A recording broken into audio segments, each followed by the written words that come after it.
Ngayon po ay pag-usapan po natin ang katanungan ni Saldi. Natural po ba ang maranasan yung masakit ang buong katawan, parang mainit ang singaw ng mata at tipong lalagnatin? Yan po ang kanyang katanungan. Kung ano po, nakakaranas kayo ng pananakit ng katawan at parang nagluluha mata, para kang lalagnatin, ay importante magpahinga. Kayo po ay mag-subscribe sa aking YouTube channel, Rose Alfonso, para marami kayong matutuhan.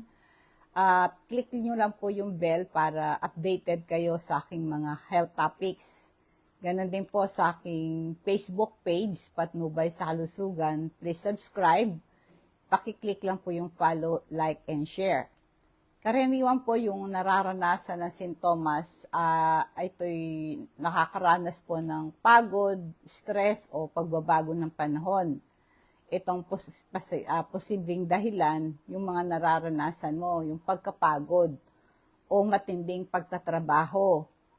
Kulang sa tulog, maaring humina ang iyong immune system, naging sanhi ng pananakit ng katawan mo at pagkapagod. Kaya tungkol sa pagkapagod, dulot ng pagtatrabaho, nagkukulang ka syempre ng tulog. Maapekto talaga ang katawan mo.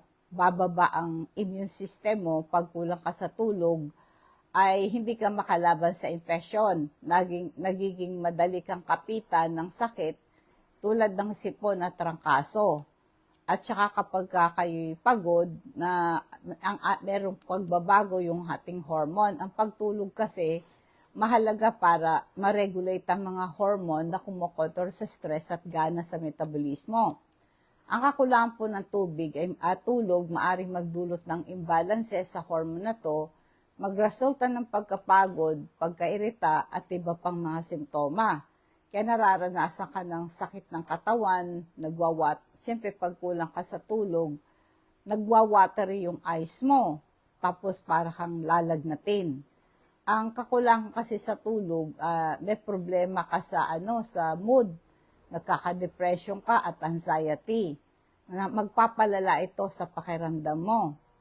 Ang talamak na pagkapagod ay naugnay ito sa talamak na pamamaga sa katawan. Nag-aambag ito sa mga sakit na nararamdaman mo. Kaya maaring ipa-check up mo kung may diabetes ka o may sakit ka sa puso. Nakakadagdag sa simptoma mo yan. Kaya kailangan po nito ang problema, no?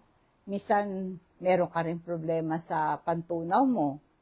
Kaya pagka nawawalan ka ng gana sa pagkain o kaya kumakain ka ng sobra, nagkakaproblema ka sa paningin mo, nagkakos ng panunuyong ng mata o pagbablur ng vision. Yan po kasi pag pagod ka, apektado talaga din yung pantunaw mo. Siyempre, pag pagod ka, apektado din yung mata mo. Maaring manuyo o magluha o kaya parang merong init na lumalabas sa mata mo. Kaya iwasan mong magpapagod ka. Kailangan meron kang mga 7 to 9 hours na tulog. Magpahinga ka ng regular. Maglaan ka ng oras para sa relaxation mo. Kumain ka ng masustansyang pagkain. Siguraduhin mo na kumain ka ng mayaman sa vitamina, mineral at antioxidant. Mag-exercise ka rin ng regular. Ang regular na exercise makakatulong sa pagbubuti ng kalidad ng tulog at pagbabawas ng stress. Limitahin mo yung pag-inom ng kape at alak. Ang kape at alak nakakagambala sa tulog mo. At siguraduhin mo na komportable yung tulugan mo para makatulog ka. Kaya kung nakakaranas ka ng pagkapagod, pagkatapos ay para kang nilalagnat, parang nagluluha mata mo, maaring minsan depende rin sa trabaho, maaring tulad mo, nagugupit ka ng buhok, maaring yung mga hibla ng buhok lumilipad, minsan maaring merong nakakapasok sa mata mo, kaya naiirita yun, no? Kaya kailangan magpa-check up ka sa doktor para matukoy ang pinagmumula ng problema mo, bakit ka nakakaramdam ng pagod, nagluluha mata mo at para kang lalagnatin. Unang-una, ang payo, palakasin ang iyong immune system. Inom ka ng vitamin C para mag-function ng immune system mo, para ma-stimulate ang production ng white blood cells na ito yung depensa natin sa germs. Madali ka rin gumaling, ang healing process mo mabilis pag uminom ka ng vitamin C. Nagpo-promote kasi ito ng formation ng bagong tissue. At ang vitamin C tumutulong sa absorption ng iron sa food para hindi ka manghina. Kasi minsan kapag anemic ka, syempre pag puyat ka, hindi ka nakakatulog na mabuti, ang bone marrow mo, meron silang yung kanilang pag-produce ng red blood cells nagagambala. At lalo na kung pagkain mo ay walang sapat na iron mula sa food mo, ay manghihina ka. Kaya dapat samahan mo rin ang pag-inom ng Super B Complex. Combination po ng vitamins at Super B Complex ay makakatulong ito kung kulang ka sa tulog, kung masyadong stressful ang buhay mo, at wala kang lakas. Kaya yung vitamin C at Super B Complex, sabay mo itong inumin 30 minutes bago kayo mag-almusal once a day. Ang stress kasi ay nagdudulot ng iba't ibang pananakit ng ulo, pananakit ng katawan at pagkapagod. Ang stress ay mayroong malaking influence sa ating kalusugan. Ang stress ay isang karaniwang reaction ng ating katawan sa pagbabago ng hamon sa ating buhay. Kapag tayo po'y masyadong o matindi ang ating problema, ang ating kaisipan, ang ating pisikal apektado. Kasi pagka na-stress ka, naglalabas ka ng stress hormone na ang katawan mo ay tulad ng cortisol at saka adrenaline, stress hormone yan. Ito'y ginagamit para lumaban ka sa stress, di ba? Kaya tumataas ang rate ng puso mo, yung pintig ng puso mo, tatas ang BP mo, at apektado yung kalamnan mo. Ang talamak na stress, may ugnayan nito sa mga pamamaga sa katawan, tulad ng pamamaga ng kasukasuan, sakit sa puso at diabetes. Ang stress nakakapagpahina ng panlaban sa sakit. Lalo na kung may problema ka sa tulog, nahirapan ka matulog, nagpapalala sa stress mo. Kaya nagkakaroon ka ng physical symptoms ng stress, yung pagkapagod, at saka yung parang nagluluha mata, at saka yung nagkakaproblema ka rin sa tiyan mo. Kaya nagkakaroon ka rin ng headache o migraine. Sumasakit din ang kalamnan mo. Kaya nagkakaproblema ka rin sa paghinga. Kaya kapag kasi ikaw ay masyadong pagod, di ka nakakatulog, na-stress ka lalo. Kaya minsan nabilis ang tibok ng puso mo, mahisan, mabagal, mabilis ang tibok ng puso, pati paghinga mo. Maaring tumaba ka o pamayat ka na hindi sinasadya pag masyado kang stressful. Lalo na kung nagka-problema ka sa puso, nagkaka-chest pain ka, nagkaka-palpitation ka, kaya dapat mabawasan ng stress. Ang paraan para mabawasan ng stress, subukan mo yung technique ng paghinga ng malalim. Pagka na-stress ka, hinga ng malalim, nare-relax ang buong katawan.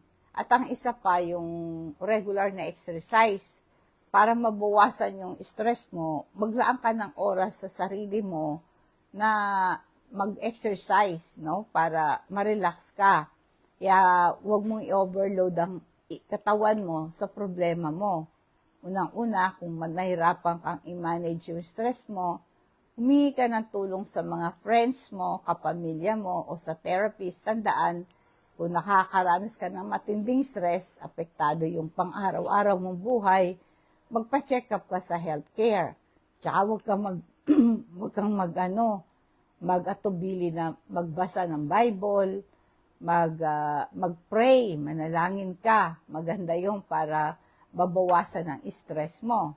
Kasama nito yung pag matindi yung stress mo, naapektuhan na yung pang-araw-araw mong buhay, mahalaga na magpa-check up ka na sa doktor. Ang lecithin na supplement, maganda to sa may stress, no? Pang-prevent ito ng palpitation, heart disease, at saka kasi pag na-stress ka, madali kang ma-confuse, madali kang makakalimutin, madali kang magalit. Mag-take ka ng lecithin para kalmante ka, para ma-improve yung attention at concentration mo, hindi ka madaling magalit. Para protektahan mo yung brain mo sa damage, mag-take ka ng lecithin. Ganon din yung calcium, magnesium. Ito pong calcium, magnesium na to, kapaki-pakinabang po ito sa ating mga buto at sa ating mga kalamnan. Siyempre, di ba, pag napapagod ka, nagka-cramps ka, nanghihina ka, yan po nagagawa ng calcium, magnesium, pampalakas ng buto at kalamnan, di ba? Para wag kang manghina. Mahalaga kasi yung calcium sa kalusugan ng ating buto para suportahan ng ating kalusugan, makatulong ito sa ating tulog, pampagaan ng simptomas ng mga nararamdaman mo. Mag-take ka ng calcium, magnesium with vitamin D, no? Ang isang dahilan din po ng nararanasan mo na pagod, tapos yung parang nag-iinit yung mata mo, para kang nalalagnatin, merong relasyon sa pagbabago ng panahon. Tulad po sa Pilipinas, pagka hindi na umuulan, tirik na yung araw, siyempre, changes yung sudden change ng temperature natin eh. Uulan, tapos biglang iinit, di ba? Ang pagbabago ng panahon, apektado yung ating katawan. Nagiging sanhi ito ng pananakit ng katawan at pagkapagod, yung pagbabago ng panahon. Kaya ang dahilan po kasi, kaya apektado yung ating kalusugan sa pagbabago ng panahon, meron tinatawag nating barometric pressure. Ang pagbabago ng barometric pressure, apektado yung nerve ending at maging sanhi ito ng panakit ng ulo, paninigas ng kasukasuan at pagbabago sa mood. Ang mataas na humidity ay maaring magpahirap sa katawan na ma-regulate ang temperature, magdudulot ito ng pagkapagod, pagkairita, problema sa paghinga. Ang pagbabago ng temperature, nagdudulot ito ng pananakit ng katawan. At ang pagbabago ng panahon ay maaring magpalala sa allergy mo dahil sa taas ng allergen sa hangin tulad ng pollen. Ang pagbabago ng barometric pressure, natitrigger yung headache, paninigas ng kalamnan. Lalo na kung may arthritis ka, no? Ang mga kasukasuan mo, madaling mamaga pag nagbabago yung panahon. Ganon din yung pagkapagod. Ang ang mga pagbabago ng temperature, magpapalala din ito sa sinusitis mo. Kaya pag mapekto yung sinusitis, apektado yung pagluluhan ng mata mo, pananakit ng katawan mo. Kaya panatilihin mo na uminom ka ng maraming tubig. Kailangan po yung tubig, no? Na pagka dehydrated ka, lumalala ang pananakit ng katawan mo, no? Kaya pwede ho kayong gumamit ng humidifier. Makatulong ito sa pag-iwas sa problema sa paghinga. Limitahin mo yung exposure sa allergen. Kung may allergy ka, manatili ka sa loob ng bahay kapag mataas ang pollen count. Kuha ka ng sapat na oras ng tulog. Makakatulong ito para makayanan ng katawan mo ang pagbago-bago ng panahon. Tandaan mo, bawat tao magkakaiba sa kanilang reaction sa pagbabago ng panahon. Kung meron kang alalahanin tungkol sa kalusugan mo, minamabuti na pa-check up ka. Meron tayong yung crystal oil, concentrated na plant extract yan, nakaka-reduce ng pain at inflammation, arthritis at muscular pain. Nag-i-improve ang tulog mo, nakaka-relieve ng headache. Amuyin mo lang, haplasan mo sa dibdib mo, sa noo mo, sa sentido mo, makakatulong sa ma-clear yung congestion, may improve ang respiratory health mo. Natural remedy ito, pangkalmante ito sa ating tiyan. Kung kinakabag ka, bloated ang tiyan mo, pag nagduduwal ka, nagsusuka ka, nakaka-relieve yan, di ka rin kakagatin ng lamok pag pinahiran mo ng ating crystal oil. Available po yan sa Patnubay. Ang kulang ka sa tubig, nagdudulot ito ng pananakit ng ulo, pananakit ng katawan. Ito'y ang kalusugan po natin, pag kulang tayo sa tubig, magdudulot ito ng iba't ibang komplikasyon. Kaya ang tubig po kasi nagsisilbing lubricant sa mga kasukasuan, regulator ito ng temperature. Kaya, syempre, sa sobrang init, sobra kang pagpapawis, manghihina ka.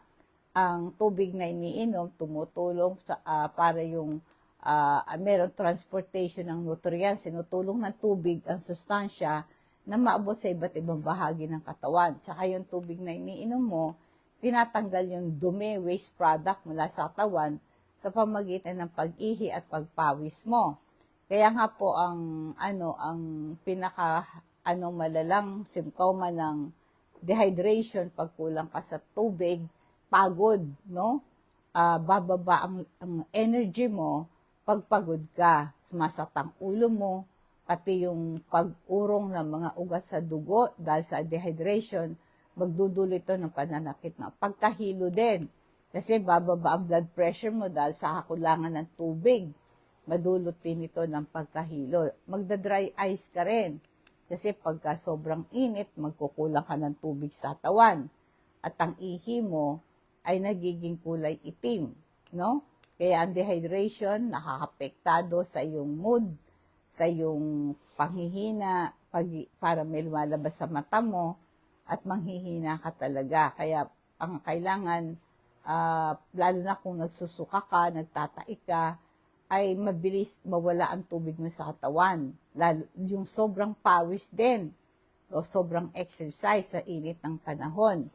Kung meron kang sakit tulad ng diabetes, magdudulot din ito ng dehydration.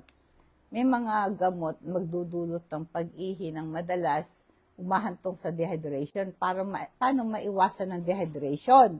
Di inom ka ng tubig, lagi ka may bottled water, lagok-lagok ka palagi. Huwag mong hintayin na mauhaw ka. Kahit di ka mauhaw, minom ka ng tubig. No? Pagising sa umaga, nakatatlo, 6 na tubig ka na sa umaga, yung wala pa laman ng tiyan. Tapos, mag-inom ka ng katas ng prutas, bawa, pineapple juice, carrot juice, di ba? Inumin mo yan. Magdala ka lagi ng bottled water. Pakinggan mo lagi ang katawan mo. Kung nakakaramdam ka ng uhaw, minom ka. Tandaan mo, ang kakulangan ng tubig sa katawan ay merong malalang sakit na ibibigay. Kung sakalta ka sa doktor, kung may ganyan kayo nararanasan. Merong mga minor infection, nagdudulot ng minor infection tulad ng sipon at trangkaso, nagdudulot ito ng pananakit ng katawan at parang mainit, nagluluha ang mata mo, no? Kaya nga po, ang minor infection madalas na sanhi ng mga sakit na nating nararanasan sa araw-araw. Kaya mahalaga po na bigyan mo ng pansin ito, maiwasan mo yung komplikasyon. Ang minor infection, ito'y nagdudulot ng maluwang sakit at mga kadalasan dulot ito ng virus at bakterya. Kaya ang sample po ng minor infection, sipon, trangkaso, nagdudulot siya ng lagnat, pananakit ng katawan at pagkapagod at para nagiinit ang mata. Sore throat, nagdudulot ng pangati ng lalamunan. Yung gastroenteritis, stomach flu, nagdudulot to ng pagsusuka, pagtatae, pananakit ng tiyan. UTI din to. Marami kang mararamdaman, no? Sa sakit. Kaya dapat, kung napapagod ka, para kang lalagnatin, parang nagiinit ang mata mo, ay kailangan ipasuri mo. Kasi nga po, pagka nakaramdam pa ng pagod at walang lakas, madali kang ubuhin kasi wala ka ng pandepensa. Kaya mawawalan ka ng ganang kumain. Kaya mahalaga na bigyan mo ang katawan mo sapat na pahinga at para ka gumaling. Minom ka ng maraming tubig para maiwasan ng matuyuan ka. Kumain ka ng masustansyang pagkain para sa ganon ay mawala yung mga simptoma na nararamdaman mo. Pero huwag mong kalimutan, pa-check up pa sa doktor, sabihin mo yung mga simptomas, kumonsulta ka sa kanya para mabigyan ka ng instruction. Ako po, binibigay ko sa inyo ay general information, di ba? Kaya, yung simple lang, tulad ng pag-inom ng tubig, magpahinga ka, matulog ka, yan mga yan. Gawin mo to. Kumain ka ng masustansyang pagkain, sigurado mo nakakakain ka ng mga pagkain mayaman sa vitamin at mineral. At maaaring meron kang over-the-counter na gamot, kumuha ka ng gamot ng pampababa ng lagnat, pananakit ng katawan, tulad ng paracetamol, no? at kailangan sa lugar na tutulugan mo, merong magandang ventilation, may pumapasok na hangin. Kung ang mga sintomas ay hindi nawawala at lumalala, mahalagang check up pa sa doktor. Tandaan mo, ang ating kalusugan ay kayamanan, dapat natin itong pag-ingatan, no? Paalala po muna, sa ating activated charcoal, ito po ay meron siyang antibacterial properties, pumapatay ng mga bakterya to sa bituka, at ang activated charcoal nakaka-reduce ang inflammation sa bituka, nag-i-improve yung kalusugan ng bituka, at ito ay maganda sa mga nalason, nagtatae, nagsusuka, hangover, pang-prevent, drug overdose, pang-relieve ng kabag, bloating, at nag-absorb ito ng gas at toxins sa colon. At nare-reduce ang bad breath. Nag-absorb ito ng bacteria, toxin sa bibig mo. Ipaalam niyo po sa akin ang yung pangalan, address at cellphone number niyo kung gusto yung magpa-deliver ng ating mga health products. At ang ating po mga rider pupunta sa inyo, tapos i-charge sa inyo ang shipping fee. Dadako po tayo sa ating food purpose, Isaiah chapter 12 verse 2. Narito ang Diyos ang ating kaligtasan. Ako'y magsisaya at hindi matatakot sapagkat ang Panginoon Diyos ang aking lakas at awit siyang aking kaligtasan. Alam mo, ang pagtitiwala sa Diyos ay ito po yung isang ang Diyos bilang ating kaligtasan. Wala tayong takot, pag-alinlangan sa ating puso dahil ang Diyos po ang ating sandigan. Dahil meron siyang pangako, hindi niya tayo pababayaan, hindi niya tayo iwanan, at tayo po ay kanyang ililigtas. Magandang gabi po, gawa po ang pagpapala, patnubay ng Diyos sumatin, and God bless us all.